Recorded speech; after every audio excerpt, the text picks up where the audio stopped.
जय हिंद दोस्तों, नमस्कार। मैं नवीन पंकज आप सभी लोगों का स्वागत करता हूं। उम्मीद करता हूं कि आप सभी लोग स्वस्थ होंगे, मस्त होंगे और आपकी तैयारी बेहतर ढंग से संचालित हो रही होगी। दोस्तों, आप एनसीईआरटी की कक्षा में हैं और एनसीईआरटी में आपने एक यूनिट कंप्लीट कर लिया है और उस यूनिट का नाम है संविधान क्या है, क्यों है, कैसे है। उसको आपने बेहतर तरीके से समझा है और मैं ये उम्मीद करके चल रहा हूं कि आपको उसकी समझ विकसित हो गई होगी कि वास्तव में संविधान क्या है, संविधान क्यों है, संविधान कैसे लिखा गया। और अगर नहीं भी समझ में आया है तो परेशान होने की जरूरत नहीं है। अभी जो आप एनसीईआरटी में जो चीजें पढ़ रहे हो, ये पूरी चीजें फाउंडेशन में पढ़ोगे, उसमें और ज्यादा डेप्थ में पढ़ोगे। यहां पर मेरे पास एक बैरियर है और वो बैरियर ये है एनसीईआरटी का कि मैं एनसीईआरटी के दायरे से बाहर नहीं जा रहा हूं। जब हम फाउंडेशन वाले में पढ़ेंगे तो उसमें आप इससे बहुत ज्यादा बातें, बहुत ज्यादा फैक्ट पढ़ेंगे। वो फैक्ट जो आपको क्या करेगा, जानकर अच्छा लगेगा। क्लियर? खैर, लेकिन बेस बनाने के लिए अगर देखा जाए तो एनसीईआरटी आपके लिए क्या है, मजबूत एक पक्ष है।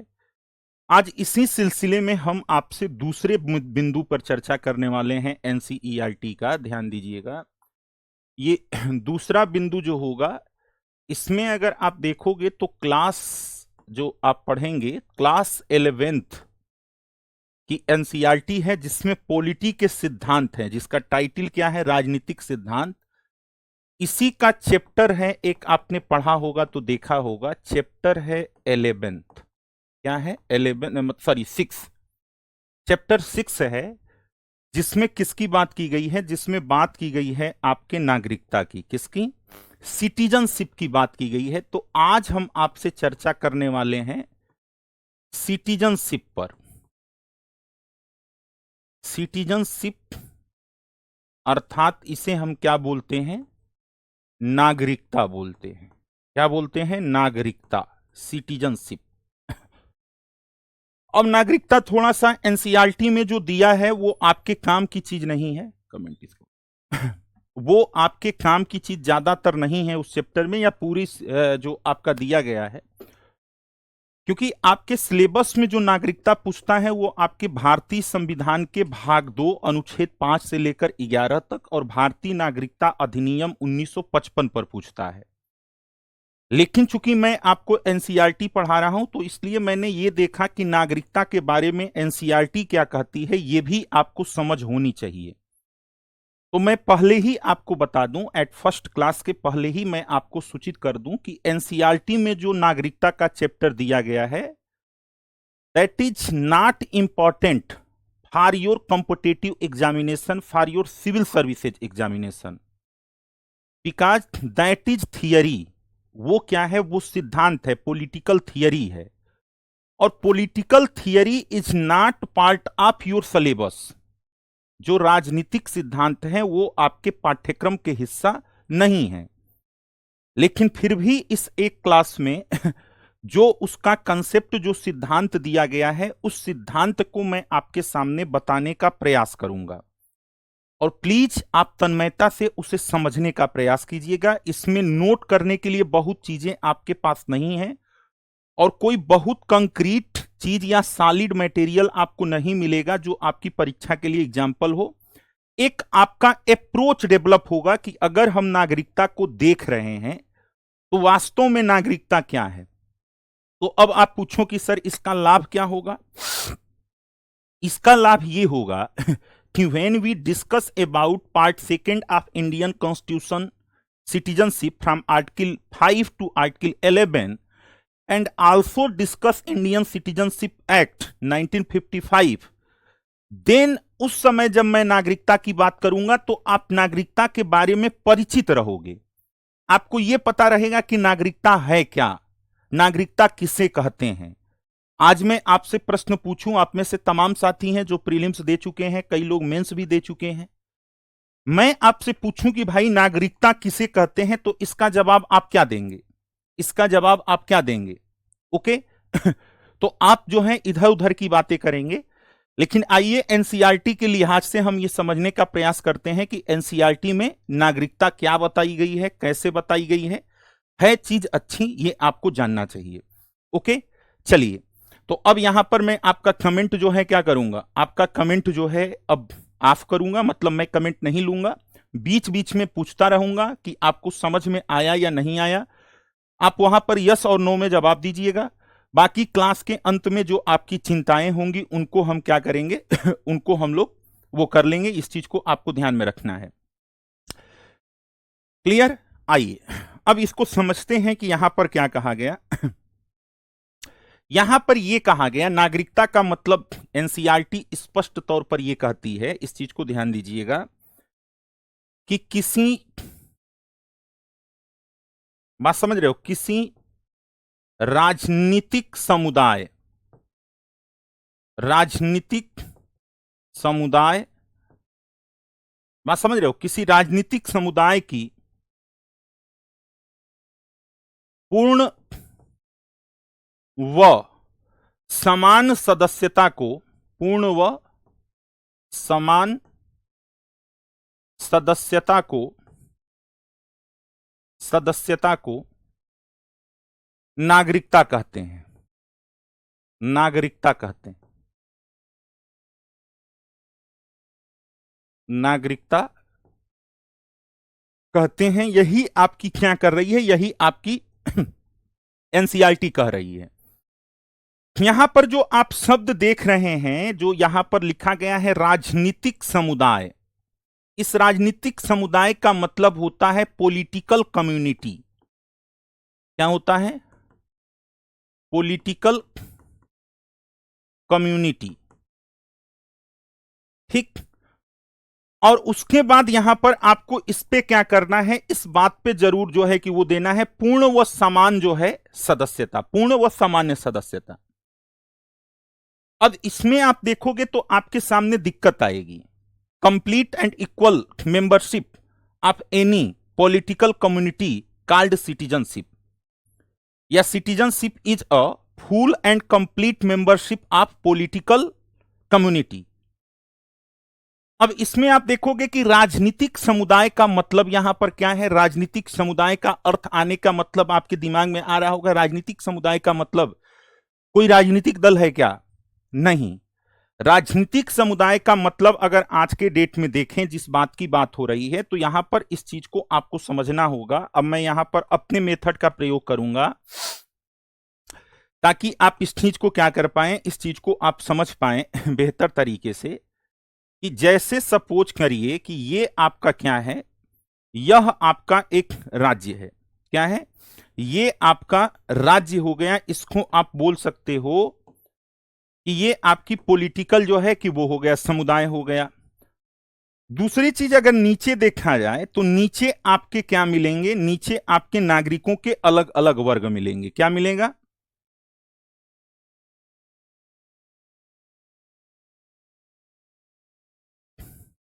बात समझ रहे हो?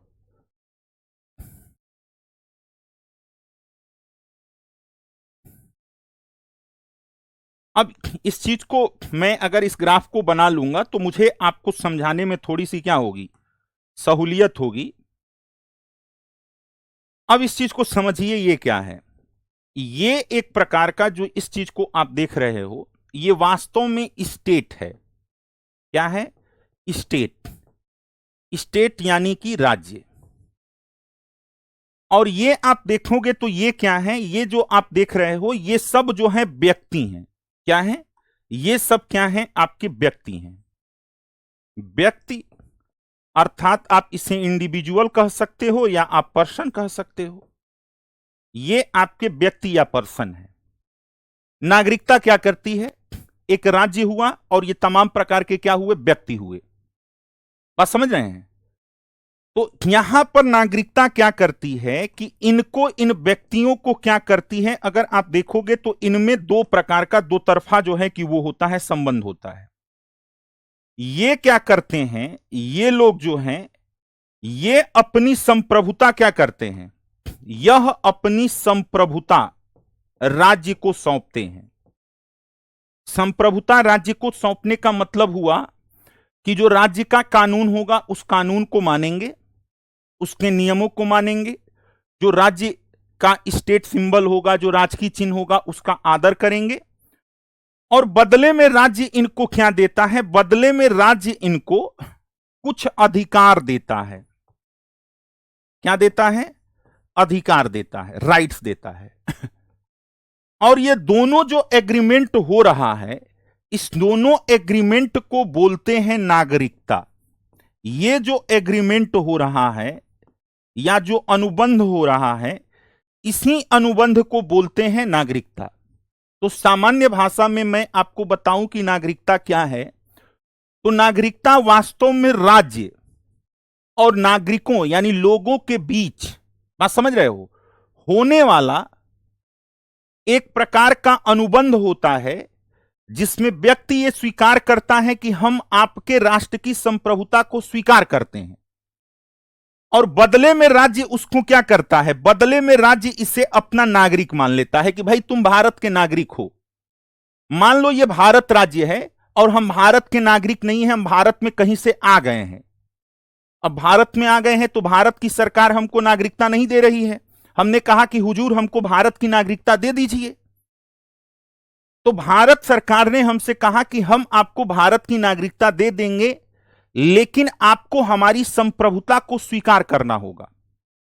जो हमारे देश का कॉन्स्टिट्यूशन होगा उसको मानना होगा, जो हमारे देश का नेशनल एंथम होगा, नेशनल सॉन्ग होगा, उसे आपको मानना होगा।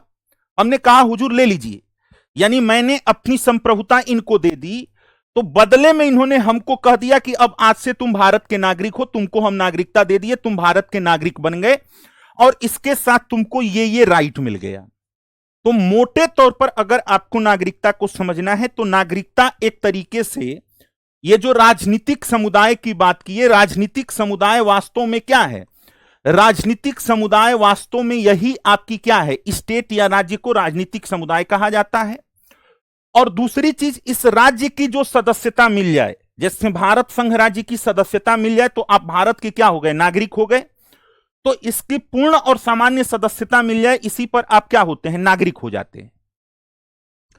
अब यहां पर आपके दिमाग में एक सवाल उठेगा कि क्या नागरिकता केवल राज्य और व्यक्ति के बीच में संबंधों की बात करता है? नहीं, नागरिकता नागरिकों के बीच भी आपस में कैसा संबंध होगा यह भी क्या करता है?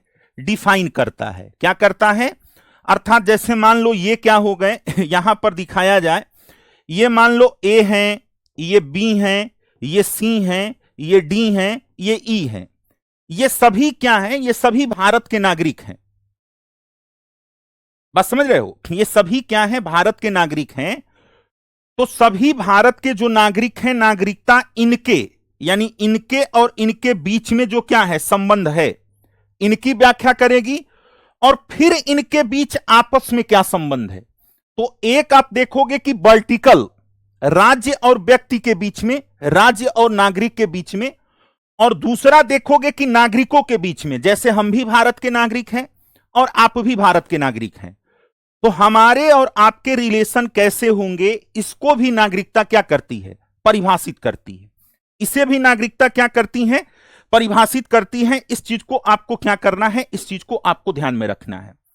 अब यहां से आप देखेंगे कि अब यहां पर आपको यह पूरी बात क्लियर हो गई कि एक तरीके से इन सभी पक्षों में जो अपना इंटरनल रिलेशन है वो कैसे डिफाइन हो रहा है, वो कैसे रेगुलेट हो रहा है, कैसे क्रिएट हो रहा है, that's are defined by citizenship. उसे नागरिकता क्या करती है? जो है परिभाषित करती है। ये आपकी कौन बात कह रही है? ये आपकी एनसीईआरटी आपको समझा रही है। एनसीईआरटी इसी को नागरिकता बोल रही है।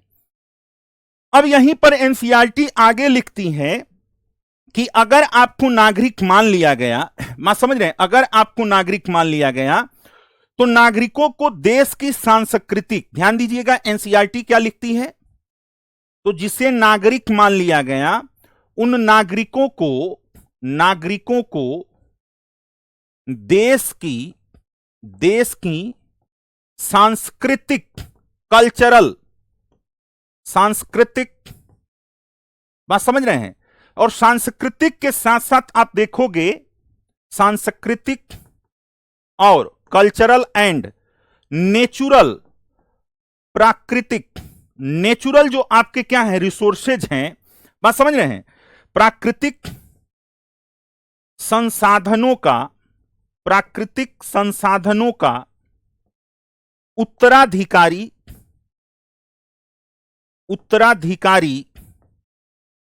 वहां समझ रहे हैं, या न्यासिता जो है, न्यासी भी माना जाता है, न्यासी भी माना जाता है, न्यासी भी माना जाता है।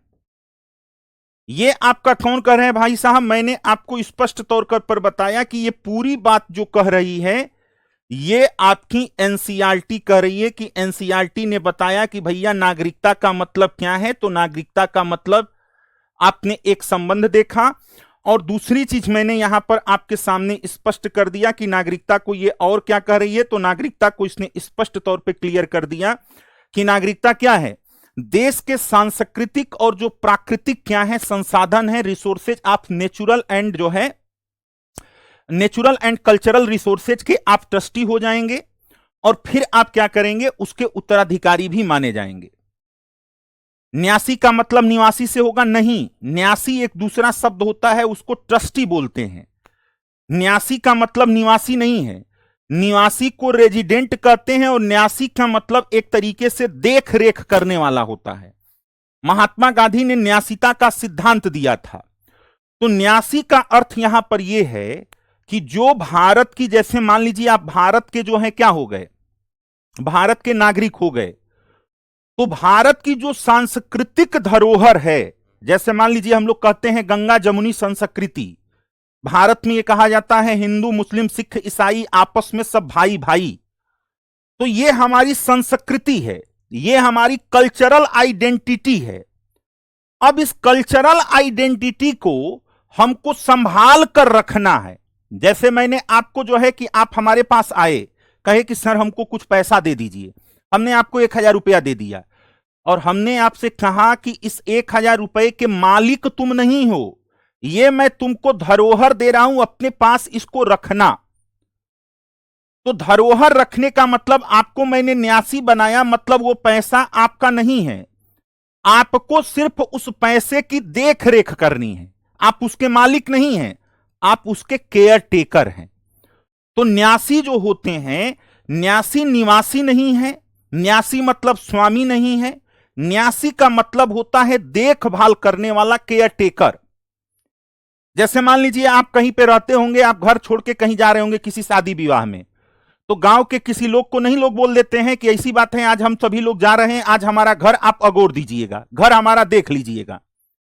शहरों में रह रहे हैं फ्लैट में, तो किसी दिन जाते हैं तो बगल वाले पड़ोसी को बोल के जाते हैं कि हम लोग होली में छुट्टी जा रहे हैं, थोड़ा हमारे कमरे को जो है क्या करिएगा, मतलब हमारे फ्लैट को देखते रहिएगा। तो जिसको आपने बोला कि हमारे फ्लैट को देखते रहिएगा, वो आपके फ्लैट का मालिक नहीं बना, वो उसका न्यासी बन गया। तो न्यासी का मतलब होता है केयर टेकर। तो अगर आप किसी देश की क्या करते हैं, नागरिकता को एडाप्ट करते हैं, तो उस नागरिकता को एडाप्ट करने का मतलब हुआ कि आप उस देश की जो सांस्कृतिक विविधता है, जो उसकी सांस्कृतिक धरोहर है, बात समझ रहे हैं, उस सांस्कृतिक धरोहर का आप संरक्षण करेंगे, लेकिन उसके स्वामी नहीं होंगे। यह चीज आपको क्लियर हो रही है? यह बात आपको समझ में आ रही है? चलिए, तो यहां पर हमने जो आपको बात बताई, यहां पर इतनी बात अगर आप समझ गए हो, तो एक बार मुझे क्या करिए, कमेंट करके अधिसूचित कीजिए कि आप इस पूरे जो चीजें मैंने बताई, इतनी बात आप समझ रहे हैं। भारतीय संविधान के भाग 1 में इंडिया एंड इट्स टेरिटरी है, भारत और उसके संघ राज्यों की बात की गई है। यह आपको समझ में आ रहा है? यह पूरी तरीके से समझ गए? चलिए, जब ये पूरी तरीके से समझ गए, तो अब इसी में हमने कहा पूर्ण और सामान्य सदस्यता। ध्यान देना, अब इसको डिकोड करूंगा कि इसका मतलब क्या है। अगली जो स्लाइड लूंगा, उस स्लाइड पर हम इसको डिकोड करेंगे कि what is the meaning of complete and equal citizenship. Okay, चलिए, तो अब आते हैं अगली चीज पर, और इसका मतलब हम लोग समझते हैं कि भैया पूर्ण और जो है समान सदस्यता का मतलब क्या है। नागरिकता आप पढ़ रहे हैं, आप क्या पढ़ रहे हैं? नागरिकता, सिटीजनशिप। और नागरिकता में हमने क्या बताया? नागरिकता में हमने 2 बताया शब्द, पूर्ण और समान सदस्यता, complete and equal membership, complete and equal membership. अब आपके मन में यह सवाल आएगा कि what is the meaning of, मतलब ये जो आप बता रहे हैं इसका अर्थ क्या है, पूर्ण और समान सदस्यता की बात क्या है, इसका अर्थ क्या है। जब इसके बाद आप आएंगे, इस चीज को आप समझेंगे, तो पूर्ण का मतलब यहां पर यह होता है, ध्यान दीजिएगा, क्या पूर्णता का मतलब क्या, पूर्णता का अर्थ, क्या पूर्णता का अर्थ यानी पूर्ण नागरिकता का अर्थ, नागरिक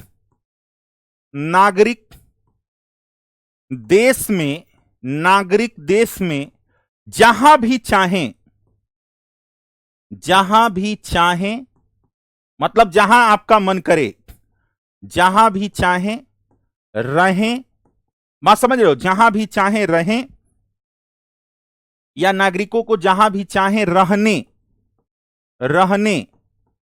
पढ़ने, मतलब कोई काम करने, पढ़ने या काम करने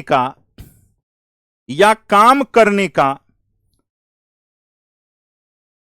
समान अधिकार मिलना चाहिए, का समान अधिकार। एक मिनट रुक जाओ, फिर से मैं इसको लिखता हूं। यहां पर यह है, ध्यान दीजिएगा, फिर से मैं इसको लिखता हूं कि क्या एनसीईआरटी की भाषा में, क्या नागरिकों को देश में वे जहां भी चाहें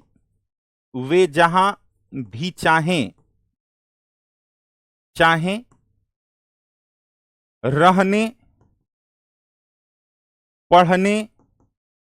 पढ़ने और काम करने का अधिकार मिलना चाहिए, और काम करने का अधिकार मिलना चाहिए।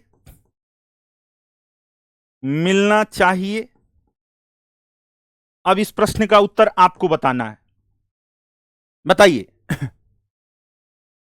इस प्रश्न का उत्तर आपको बताना है कि क्या यहां पर नागरिकों को जो देश में हैं वो जहां भी चाहें, जैसे चाहें वैसे रहने, पढ़ने या काम करने का अधिकार मिलना चाहिए। इस पे आपकी क्या राय है, आप अपनी राय दीजिए। अगर आप इस पर अपनी राय देंगे, एनसीईआरटी एकदम सेम इसी टर्म का प्रयोग करती है, मिलना चाहिए। अगर इस टर्म को देखोगे, अगर इस अधिकार को दे दोगे, तो इससे एक विवाद खड़ा होता है, एक समस्या खड़ी होती है। किस चीज की? वो समस्या खड़ी होती है स्थानीय लोगों, यानी स्थानीयता वर्सेज प्रवासी, स्थानीयता वर्सेज प्रवासी का विवाद शुरू होगा। होता है कि नहीं होता है? अब बताओ, होता है कि नहीं होता है? होता है ना? आप लोग कह रहे हैं कि मिलना चाहिए, बिल्कुल आपकी बात क्या है, सही है, यह है भी। लेकिन इस अधिकार की वजह से क्या होती है, स्थानीयता वर्सेज प्रवासी का क्या होता है, विवाद होता है। आप बंबई में चले जाइए कमाने के लिए, तो बंबई में लोग क्या करते हैं, बंबई में लोग कहते हैं कि बंबईकर यानी मुंबई फर्स्ट। पूर्वोत्तर में चले जाओ तो हिंदी भाषियों को क्या होता है, मार के भगाया जाता है, होता है ना?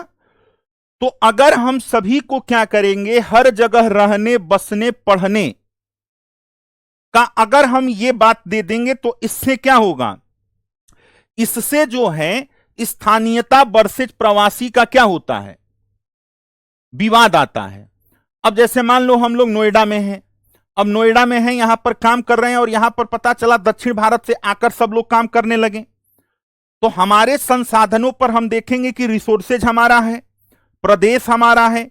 अब इसमें दूसरे प्रदेश से लोग आकर क्या कर रहे हैं, हमारे संसाधनों को खा रहे हैं, हमारे संसाधनों का उपभोग कर रहे हैं। मैं समझ रहे हैं? तो यहां पर क्या होगा, यहां पर आपकी समस्या खड़ी होगी, यहां पर आपकी समस्या क्या होगी, खड़ी होगी। आकाश बाबू, यहां पर मैं एनसीईआरटी पढ़ा रहा हूं, मैं आपको यूनियन और उसकी टेरिटरी भी पढ़ाऊंगा, लेकिन जब वो आएगा तब पढ़ाऊंगा। बात समझ रहे हैं? एनसीईआरटी में यूनियन टेरिटरी की चर्चा पर्टिकुलर नहीं हुई है, इसलिए आप अभी उसकी डिमांड मत कीजिए। मैं प्रारंभ में ही खुल के बता दिया कि एनसीईआरटी चल रही है, ठीक।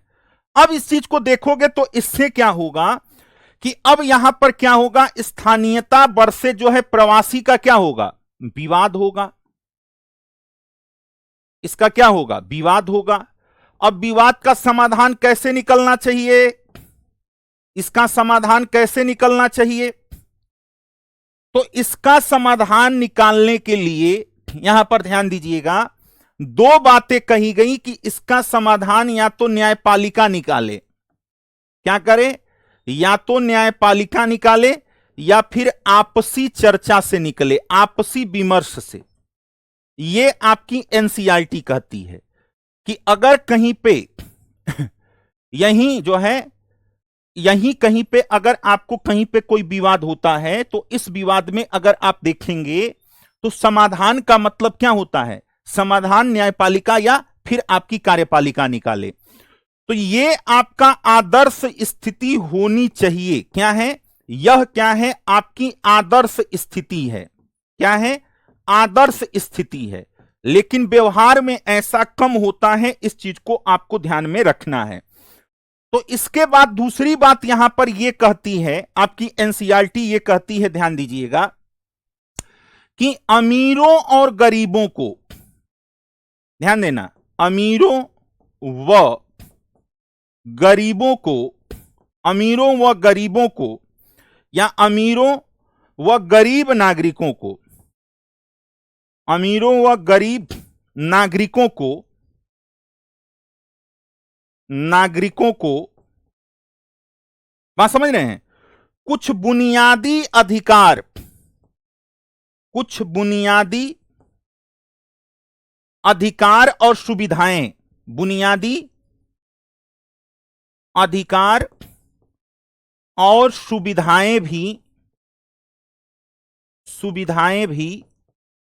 क्या होती हैं, सुविधाएं भी पूर्ण नागरिकता में प्राप्त होती हैं, पूर्ण नागरिकता के साथ प्राप्त होती हैं, के साथ प्राप्त होती है। अगर आप भारत के नागरिक हैं तो आपको कुछ अधिकार मिलेगा। बरसेज का मतलब बनाम होता है, राजेश्वरी देवी, बरसेज को बोलते हैं बनाम। बरसेज ये जो है इसका मतलब होता है बनाम, स्थानीयता बनाम प्रवासी। क्लियर? तो अब यहां पर ये बातें निकल के आ गई कि ये आदर्श स्थिति है कि देश के सभी नागरिकों को देश में कहीं भी घूमने, रहने, पढ़ने, काम करने की आजादी मिलनी चाहिए। लेकिन व्यवहार में इससे क्या होता है, विवाद उत्पन्न होता है। और वो विवाद कैसे उत्पन्न होता है, वो विवाद उत्पन्न होता है लोकल वर्सेज बाहरी के नाम पर, लोकल वर्सेज बाहरी के नाम पर। तो जब ऐसा विवाद आपके सामने आ जाए तो इस विवाद के समाधान के लिए आपको न्यायपालिका या फिर आपसी विमर्श का क्या होना चाहिए आपसी विमर्श का रास्ता अपनाना चाहिए और कोई दूसरा रास्ता नहीं अपनाना चाहिए। यह बात समझ में आ रही है? क्लियर? यहां पे समझ रहे हैं? इतनी बात किसको समझ में आ गई?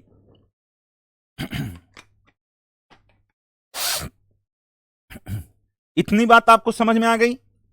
तो इतनी बात आप समझ में आ गई तो आप ये जान लिए कि क्या विवाद होगा। इस विवाद को एनसीईआरटी में बहुत अच्छे से समझाया है। बात समझ रहे हो? अब अच्छे से क्या है, अच्छे से समझाने का मतलब क्या है, कैसे समझाया है? यहां पर उसने उदाहरण दिया है, उदाहरण यहां पर दिया है, एग्जाम्पल, एनसीईआरटी ने एग्जाम्पल दिया है किसका, ट्रेन का। किसका दिया है? ट्रेन का। और कहा है कि कैसे विवाद होता है। अब जैसे मान लीजिए किसी स्टेशन पर आप खड़े हैं और कोई ट्रेन आ रही है, खचाखच भरी है। क्लियर? तो जब तक आप ट्रेन में अंदर नहीं जाते हैं, बात समझ रहे हैं, जब तक आप ट्रेन में अंदर नहीं जाते हैं तब तक आप ट्रेन को खुलवाने का प्रयास करते हैं कि जल्दी गेट खुले, खिड़की खुले, हम अंदर चले जाएं।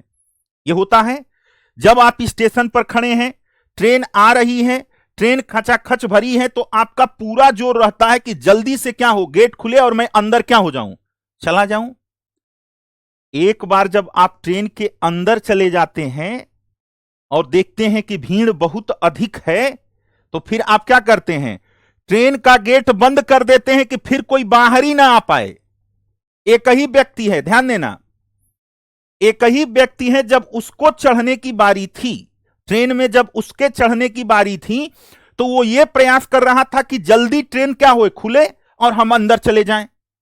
अब वो ट्रेन के अंदर चला गया, जब ट्रेन के अंदर चला गया, देखा कि लोग यहां तो पैर रखने की जगह नहीं है, अब मेरा काम कैसे चलेगा, तो किसी तरीके से बेचारे ने क्या किया कहीं पर अपने आप को एडजस्ट किया।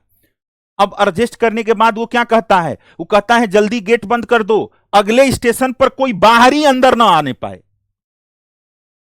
तो एक ही व्यक्ति की विचारधारा में, उसकी सोच में, एक ही ट्रेन के दो स्टेशन में क्या हो गया, बदलाव आ गया। पहला बदलाव क्या आया, पहले वो कहता था कि हमको जगह मिल जाए, हम अंदर चले जाएं, और जब हम अंदर चले गए तो फिर कोई बाहर ही ना आने पाए। यही क्या होता है, इसी से आपके इस विवाद का जन्म होता है, इसी से इस विवाद का क्या होता है, जन्म होता है।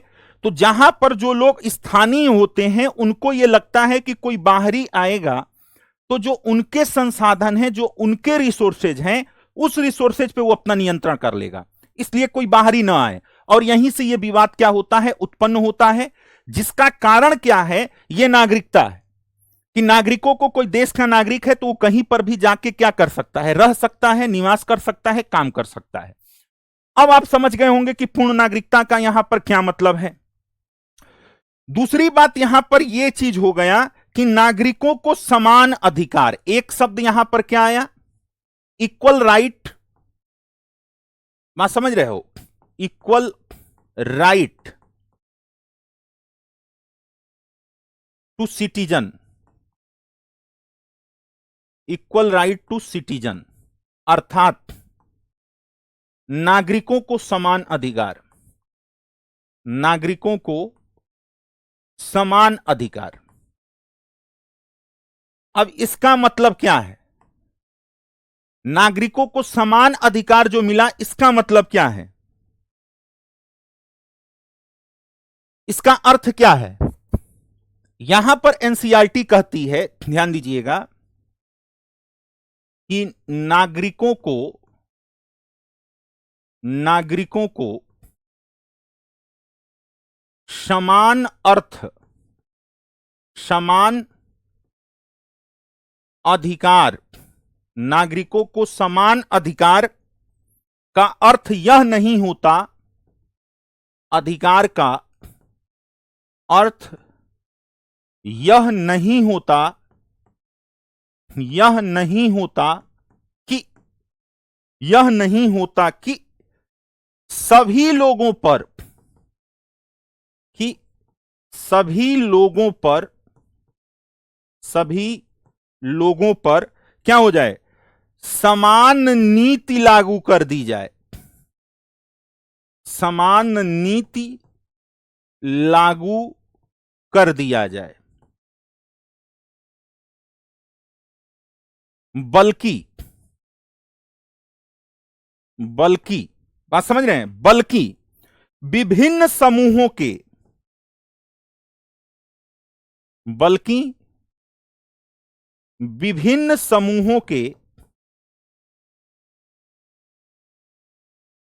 जो आपके क्या हैं, विभिन्न समूहों के लोगों की, विभिन्न समूहों के लोगों की जरूरतों,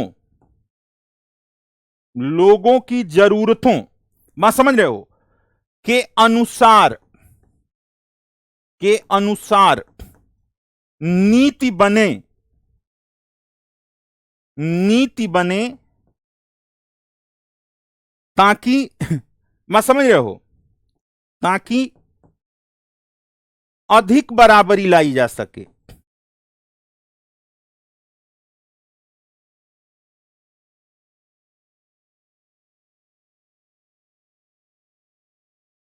अब ये क्या कह रहा है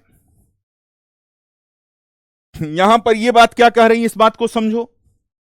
ये कह रहा है कि जो समान अधिकार की बात की गई कि नागरिकों को सबको समान अधिकार होना चाहिए, इसका मतलब ये नहीं है कि देश के सभी नागरिकों के लिए आप एक समान नीति बना दीजिए ना, यह बिल्कुल मतलब नहीं है। क्यों? अब इसको आप एक उदाहरण से समझिए। आप अपने परिवार में देखिए, आपके परिवार में मान लीजिए कि कोई एक 10 वर्ष का बच्चा है। कितने का? 10 वर्ष का। ध्यान दीजिएगा इसको, यहां पर मैं इस बात को समझाने के लिए मैं आपको यह चीज बता रहा हूं।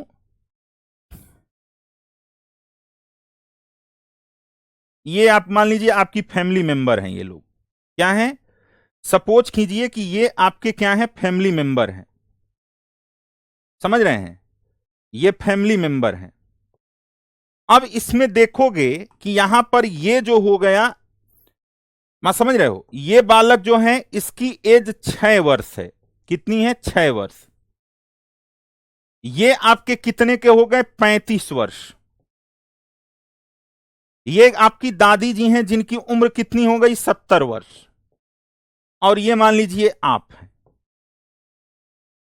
अब आपसे कहा जाए कि भाई सभी परिवार के लोगों के लिए क्या करो, इनके लिए कुछ नाश्ता बनाओ। क्लियर? तो क्या आप इस सभी लोगों के लिए एक ही नाश्ता बना देंगे? बोलो। जो 6 साल का बालक है, क्या जो बड़े नाश्ता करेंगे उससे उस बालक की आवश्यकता पूरी हो जाएगी? और जो 70 वर्ष की वृद्ध महिला है जिनके दांत क्या हो चुके हैं? खत्म हो चुके हैं, दांत नहीं है। तो अगर आप इन सभी लोगों को एक समान डाइट दे देंगे, भोजन दे देंगे, नाश्ता दे देंगे, तो फिर क्या होगी? दिक्कत होगी। तो इसलिए सरकार ने यह कहा कि सबके साथ समान नीति का व्यवहार, जिसकी जैसी जरूरत हो। पता चला इनको दूध की जरूरत है, इनको दूध दीजिए। इनको बादाम की जरूरत है, इनको बादाम दीजिए। इनको च्यवनप्राश की जरूरत है, इनको च्यवनप्राश दीजिए। तब जाके क्या हो पाएगी? समानता अधिक आ पाएगी। तो यहां पर जो एनसीईआरटी बताती है वो ये बताती है कि समान नागरिकता का अर्थ यह कतई नहीं होता है कि सभी नागरिकों के लिए एक समान नीतियां बना दिया जाए। सबकी आवश्यकताएं, सबकी काल और परिस्थितियां क्या है? अलग अलग हैं। इसलिए उनकी आवश्यकताओं और परिस्थितियों के आधार पर क्या करिए? नीतियां बनाइए, ताकि समानता क्या हो ताकि समानता आपको मिल सके। यह चीज आपको यहां पर क्या करनी है? इस चीज को, इस बात को आपको यहां पर समझना है। उम्मीद है कि इस एग्जाम्पल के बाद आप चीजें क्या कर रहे होंगे? समझ रहे होंगे। अब यहां पर एक बात और आती है, ध्यान दीजिएगा। वो क्या होती है? एक चीज आता है citizen and nation. Citizen and nation मतलब नागरिक और राष्ट्र। नागरिक और राष्ट्र। अब ये क्या कह रहा है भैया? सिटीजन एंड नेशन की बात हो रही है। यहां पर आपसे कह रहे हैं कि इसका मतलब क्या है। अब देखो, जो राष्ट्र आप देख रहे हो ना, ये राष्ट्र, तो दो कंसेप्ट होता है। पहली चीज तो यहां पर नोट करके नोट कर लेना, नोट करके नोट कर लेना कि राष्ट्र राज्य की अवधारणा, अवधारणा आधुनिक है, आधुनिक अवधारणा है।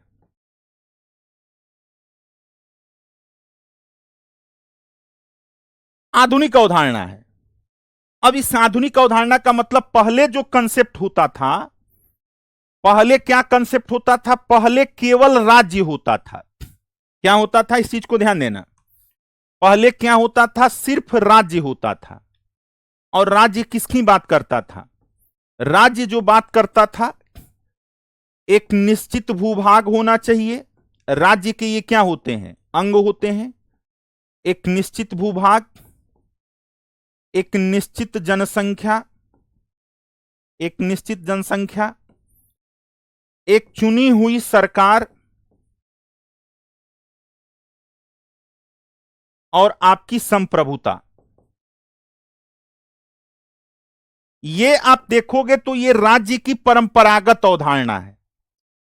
तो कुल मिला के जो राज्य पहले हुआ करते थे, उन राज्यों का अर्थ होता था कि एक तरीके से भौगोलिक क्षेत्र। अब यहां पर आप देखेंगे कि दो बातें निकल के आ रही हैं कि जो परंपरागत राज्य की अवधारणा है, जो परंपरागत राज्य की अवधारणा है, इज नॉट इक्वल टू राष्ट्र राज्य। राष्ट्र राज्य ये दोनों सेम नहीं है, ये दोनों सेम कंसेप्ट नहीं है।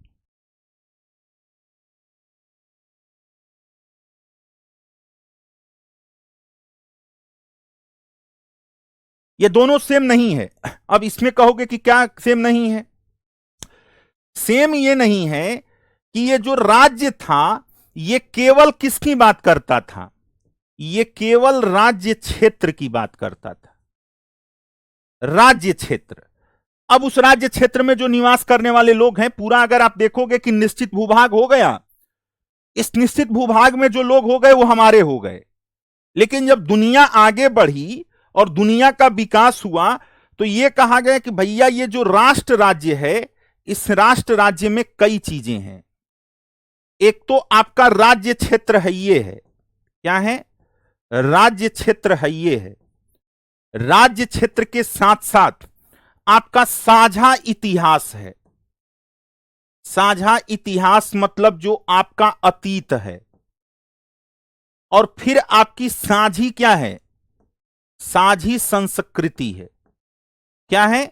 आपकी साझी संस्कृति है, साझा इतिहास, या फिर आपकी साझी संस्कृति, या इसको केवल संस्कृति लिखिए। बात समझ रहे हो? तो पहले जो राज्य बात करता था वो केवल राज्य क्षेत्र की बात करता था कि यहां से लेकर वहां तक हमारा राज्य है, इसमें जो लोग रहते हैं वो हमारे नागरिक हैं। अब वो उनकी संस्कृति कैसी भी हो, कुछ भी हो। हां, यहां पर एक बालक को समझ में कम आ रहा है। यह समझ में आपको इसलिए कम आ रहा है चूंकि मैंने शुरुआत में ही बताया था कि एक तो इसका आपके सिलेबस में बहुत कम योगदान है। हां, रचना निर्मल, जहां पे आपको इंग्लिश में दिक्कत आ रही हो, नहीं समझ में आ रही हो, प्लीज आप मुझे बताइए कि आप किस चीज को नहीं समझ पाए। देखो, इसको हम लोग बोलते हैं स्टेट। इसको क्या बोलते हैं? स्टेट। एंड ये है आपका नेशन स्टेट। ओके। तो state is concept is based on only territory. State concept is based on only geographical territory. But when we discuss about concept of nation state, we also include common history, common past and culture. So I say that state and nation state are not equal concept. Both are different. Do you getting this point? अब यहां पर मैं आपको बता रहा हूं कि कुछ बच्चों को थोड़ा सा ये जटिल लग रहा होगा। जटिल क्यों लग रहा है? जटिल इसलिए लग रहा है कि अभी आपने नागरिकता को पढ़ा ही नहीं है। बात समझ रहे हो? दूसरी चीज, ये नागरिकता का कोर कंसेप्ट थियरी जो लोग जिस पे रिसर्च करते हैं वो चीज आपकी है। बात समझ रहे हो? यहां पर जो मैं आपको बता रहा हूं इस पे रिसर्च लोग करते हैं, वो चीज आपको बताई जा रही है। इसलिए समझने में थोड़ी सी आपको दिक्कत होगी, लेकिन आपको यहीं पर दिक्कत होगी, इस चीज को ध्यान रखिएगा, क्योंकि ये इंटेंजिबल टॉपिक है। बात समझ रहे हो? ये क्या है? आपका इंटेंजिबल टॉपिक है। इंटेंजिबल मतलब अमूर्त। अमूर्त का मतलब यह होता है कि जिसको हम महसूस कर सकते हैं लेकिन उसको देख नहीं सकते, उसको टच नहीं कर सकते हैं। इसलिए यहां पर आपको क्या आ रही है? थोड़ी सी दिक्कत आ रही है, केवल इसमें आएगी लेकिन अभी आपकी यह दिक्कत दूर हो जाएगी, थोड़ा सा आप पेशेंस रखिए। तो इस चीज को आपको क्या करना है, ध्यान देना, दोनों इक्वल नहीं है। मैं इसका एक फार्मूला बताता हूं, शायद इससे आप इस चीज को समझ जाओ कि राष्ट्र राज्य बराबर होता है, राष्ट्र राज्य बराबर होता है राज्य प्लस संस्कृति प्लस संस्कृति प्लस साझा इतिहास प्लस साझा इतिहास। यह आपको फार्मूला समझ में आ रहा है कि राष्ट्र राज्य का जो कंसेप्ट है, इस राज्य राज्य के कंसेप्ट में nation state equal to state plus culture plus common history या common past. It means we say that, इसका मतलब हम कह सकते हैं कि राष्ट्र राज्य राज्य से क्या है, अलग कंसेप्ट है। हम कह सकते हैं इस तथ्य के आधार पर। तो पहली चीज तो हमने आपको यह बताया कि दोनों क्या है, अलग हैं।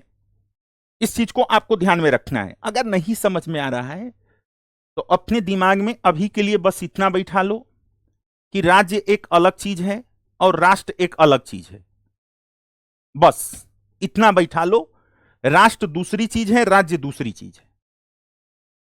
इतना आपको क्या करना है रश्मि, इस चीज को आपको क्या करना है, इतनी चीजों को अपने दिमाग में बैठा लेना है।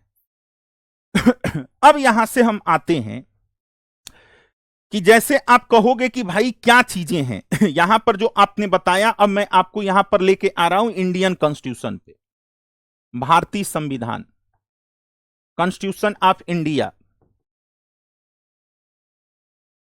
अब भारतीय संविधान, तो भारत क्या है, भारत आपका नेशन स्टेट है। भारत क्या है भारत आपका नेशन स्टेट है। इस चीज को आपको क्या करना है, इस चीज को आपको ध्यान में रखना है। अब भारत की पहचान आपसे पूछी जाए तो आप भारत की पहचान क्या बताते हो, सेकुलर, सेकुलर अर्थात पंथ निरपेक्ष बताते हो, पंथ निरपेक्ष हो गया। और प्लस इसके बाद हम क्या कहते हैं, डेमोक्रेटिक, लोकतांत्रिक राज्य है। ये तो आप समझ रहे हो, do you getting, secular and democratic nation state. India is a secular and a democratic nation state according to Constitution of India. According to Constitution of India हमारा ये क्या है, नेचर है। अब पंथ निरपेक्षता का मतलब क्या हुआ, इस चीज को आपको क्या करना है, इसका मतलब क्या हुआ, ये पंथ निरपेक्षता क्या हो गई, हमारी संस्कृति हो गई। ये हमारे कल्चर आइडेंटिटी को क्या कर रहा है, बता रहा है कि भाई भारत में जो लोग हैं वो भारत में कई धर्मों को मानने वाले लोग हैं। भारत में कई धर्मों को मानने वाले लोग हैं, इसलिए हमने अपनी जो कल्चरल आइडेंटिटी डेवलप की है, वो आइडेंटिटी क्या डेवलप की है, वो डेवलप की है कि वी आर सेकुलर, पंथ निरपेक्ष हैं हम सभी धर्मों का क्या करते हैं, equal treatment for every law या एवरी रिलीजन, ईच रिलीजन। तो हम क्या करते हैं, पंथ निरपेक्ष हैं, इसलिए हम यहां पर, अब ऐसा क्यों किया गया, इस चीज को ध्यान दीजिएगा। तो यहां पर जो है आप देखोगे कि इससे यह निकलेगा कि जो भारतीय संविधान निर्माता थे, वो जो डाइवर्सिफाई इंडिया था, अर्थात विविधतापूर्ण भारतीय समाज, विविधतापूर्ण Bharatiya Samaj, diversify Indian society को क्या करना, समाज को समायोजित करने का प्रयास है। ये समायोजित समायोजित करने का प्रयास। तुम लोगों को पढ़ाने में मुझे जितना मेहनत करना पड़ता है, इतने में हम 3 क्लास पढ़ाएं। बात समझ रहे हो करने का प्रयास, मतलब इसका मतलब क्या है, इसका मतलब यह है कि समाज के सभी वर्गों को, each and every section of society, each and every section of society, समाज के सभी वर्गों को समाज के सभी वर्गों को समान अधिकार,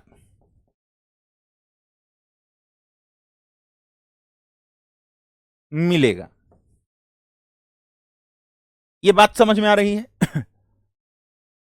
अब यहां पर आप ध्यान से समझिएगा कि जब भारत का संविधान लिखा जा रहा था तो हमने भारत से क्या कहा? हमने भारत को बताया कि भारत क्या है? भारत एक नेशन स्टेट है, यानी भारत क्या है? राष्ट्र राज्य है। तो राष्ट्र राज्य जब होगा, इस चीज को आप समझिएगा, तो भारत की अपनी एक क्या होगी? भारत की अपनी एक संस्कृति होगी और भारत का अपना एक क्या होगा? इतिहास होगा।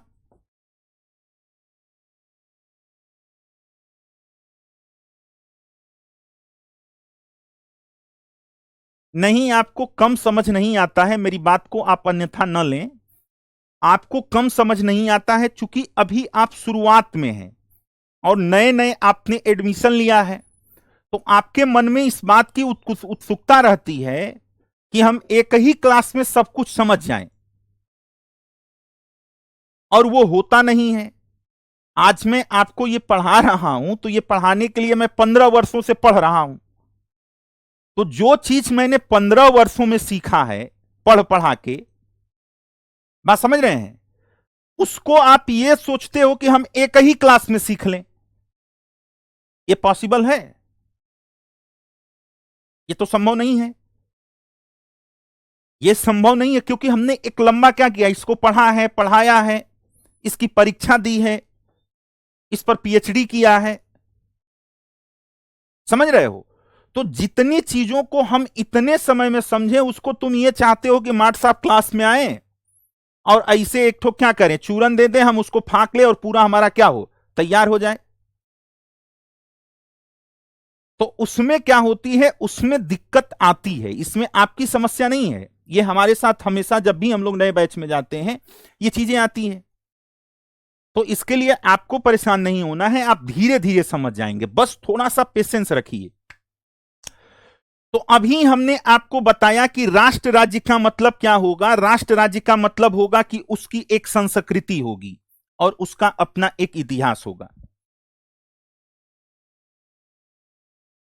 बात समझ रहे हो? लेकिन अब मैं अगर आज से पूछूं कि भारत का इतिहास क्या है, तो जो हिंदू लोग होंगे वो कहेंगे कि हमारे शासक शिवाजी महान थे, हमारे चंद्रगुप्त मौर्य महान थे, अशोक महान था। जो मुस्लिम होंगे वो क्या कहेंगे, अकबर महान था, बाबर महान था, हुमायूं महान था। मैं समझ रहे हो? जो अंग्रेज यानी जो ईसाई होंगे वो ईसाई क्या कहेंगे, हम सबसे अच्छे थे। तो भारत में देखोगे कि भारत के इतिहास की यात्रा क्या है। अब अगर आज के डेट में किसी एक इतिहास को आप रख दो कि नहीं भाई, हम जो है अकबर को नहीं मानेंगे, बाबर को नहीं मानेंगे, हम केवल किसको मानेंगे, शिवाजी को मानेंगे, तो फिर आपको क्या होगी, समस्या आ जाएगी। उसी तरीके से आप देखो, हम हिंदू हैं, मुस्लिम हैं, सिख हैं, ईसाई हैं, किसी एक धर्म को हम क्या कर सकते हैं, नहीं मान सकते हैं। इसलिए इस विविधता में एकता लाने के लिए हमने क्या किया, हमने कह दिया कि हमारा जो नेशनल कल्चर है वो पंथ निरपेक्ष है, हम सेकुलर हैं।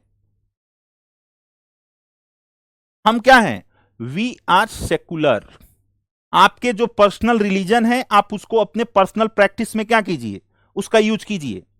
But when we discuss about national level, international level, and we says the character of India, या we decide the character of India, also called India is a secular country.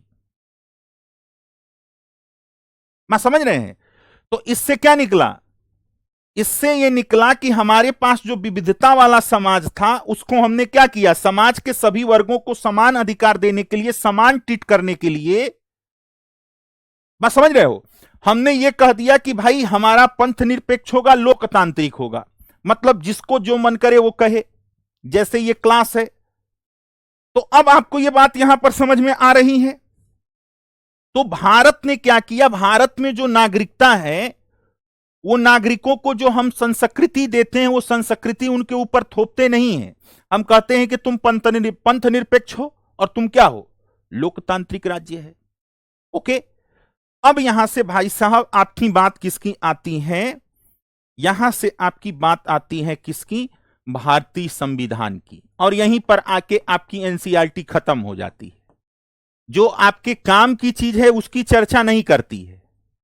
भारतीय संविधान में केवल इतना बताती है आपकी एनसीईआरटी कि भारतीय संविधान के भाग 2 में, मैं यहां पर एक्स्ट्रा लिख रहा हूं, अनुच्छेद 5 से लेकर 11 तक, अनुच्छेद 5 से लेकर 11 तक इसका क्या है, उपबंध है। और भारतीय नागरिकता को रेगुलेट करने के लिए नागरिकता अधिनियम है 1955 का। कब का? नागरिकता अधिनियम है 1955 का। इसे आप लिख सकते हो Indian citizenship act, Indian citizenship act 1955। और इसी में यह कहा गया कि जो हमारी क्या होती है नागरिकता, आपको कैसे मिलेगी, नागरिकता कैसे मिलेगी, मतलब कैसे आपको नागरिकता मिलेगी। तो इसके लिए कहा गया कि नागरिकता के लिए हमारे पास क्या है, आपको नागरिकता भारत की बाई बर्थ मिलता है, जन्म यानी बाई बर्थ। दूसरा पंजीकरण, बाई रजिस्ट्रेशन। तीसरा आपका देशीकरण, देशीकरण का मतलब होता है नेचुरलाइजेशन, बाई नेचुरलाइजेशन देशीकरण हो गया। फिर होता है बाई डिसेंट, वंश क्रम द्वारा, वंश क्रम द्वारा या किसी भूभाग के मिलन द्वारा, यानी भूभाग के अर्जित भूभाग द्वारा, भूभाग के अधिग्रहण द्वारा, अधिग्रहण द्वारा, यह चीज यहां पर कही गई। दूसरी बात, आपका भारतीय संविधान यह कहता है कि अगर हम आपको नागरिकता दे रहे हैं, यानी आपको भारत का नागरिक बना रहे हैं, तो आपके संविधान में नागरिकों के लिए कुछ आपके क्या हैं, कुछ आपके राइट हैं, आपके कुछ क्या हैं, राइट्स हैं। You have rights and some duties, यानी कुछ आपके क्या हैं, दायित्व भी हैं, दायित्व हैं, यानी लाइबिलिटीज भी आपकी है, लाइबिलिटीज भी आपकी है। यह चीज आपकी क्या होती है, भारत की संविधान जो है बात करता है।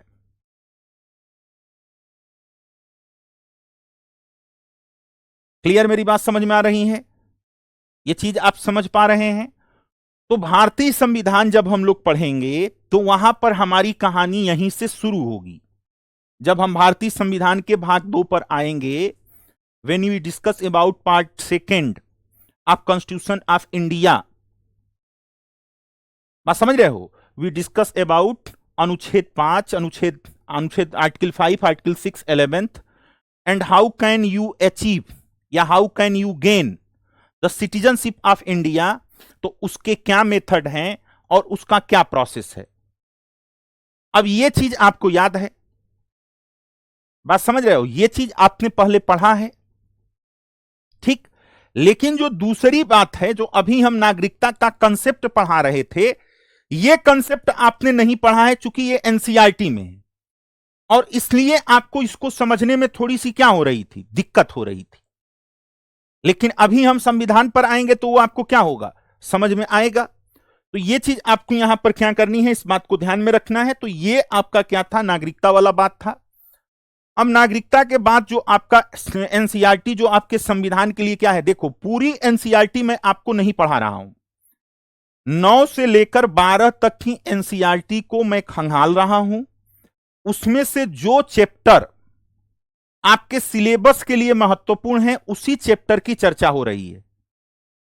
नहीं तो उसमें बाकी जो है विश्व का इतिहास भी है, विश्व का इतिहास पढ़ा के क्या करेंगे। दक्षिण अफ्रीका में मार्टिन लूथर और जो है कि उन्होंने नेल्सन मंडेला ने क्या किया, ये आप पढ़ के क्या करोगे।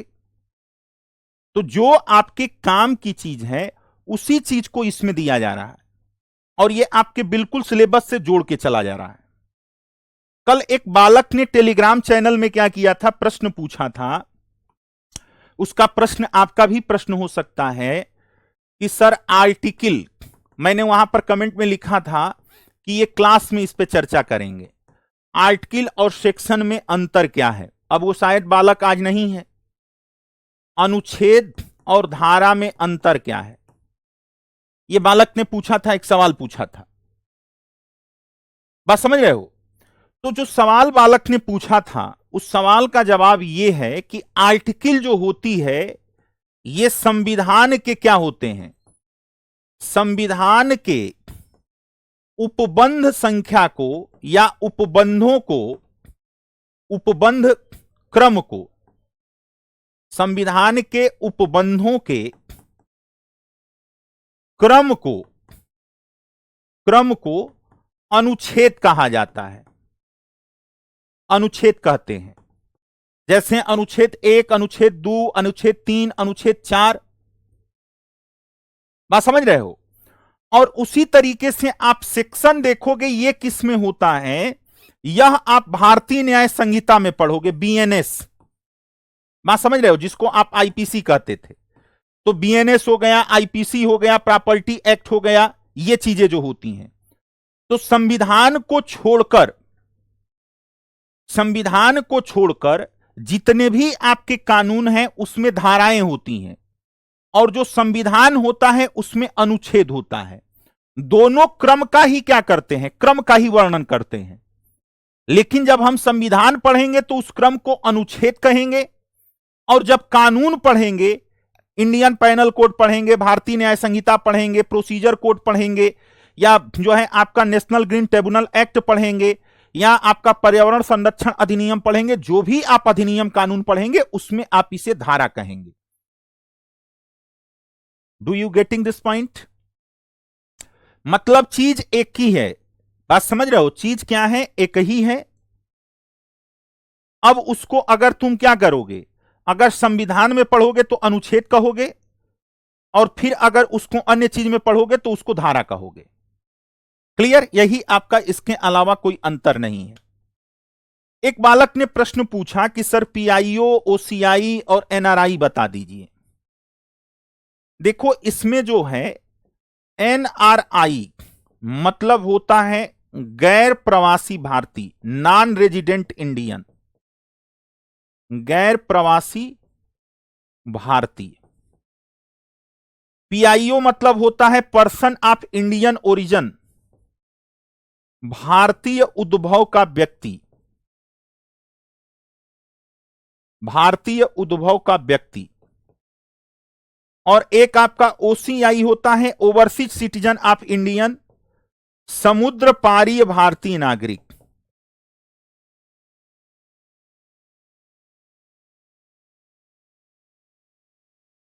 यही अंतर पूछ रहे हैं,